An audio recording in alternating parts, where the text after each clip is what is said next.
Good morning! Magandang umaga mga ka-Jegong Paksik. Tayo ngayon ay mag-aalmusal. Ang almusal natin ngayon ay kakaiba dahil malalaking nilagang kamote. Ay, pagkasarap na rin ah. Wala hindi tayo nakapagsaing. Kaya, dahil na lang. At saka syempre, papartneran lang natin ng mainit na kape.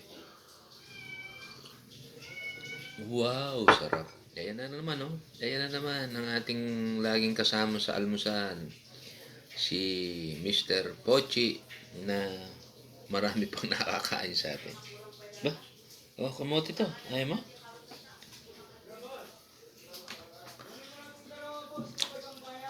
Bigla tuloy pumasok sa isip ko yung isang padre de pamilya na sumali dun sa kainan ng isang buong lechong manok. Pero ang premyo mga ka-Diego, 1,000 lang. Sumali siya. Ang dami nila siguro mga 12 sila mga ka-Diego. Uubusin yung isang buong lechong manok, mananalo ko na 1,000 piso. Alam mo ba mga ka-Diego, siya hindi niya kinain, hindi niya tinikman. Bagkus inuwi niya. Sabi sa kanya nung organizer, boss, sabi niya gano'n, bakit hindi niyo kinain yung sa inyo? Natalo tuloy kayo, sabi niya. Hindi ko kinain, pero pwede bang iuwi? Oo, pwede iuwi ko. Pwede niyo po itang iuwi, sabi niya gano'n.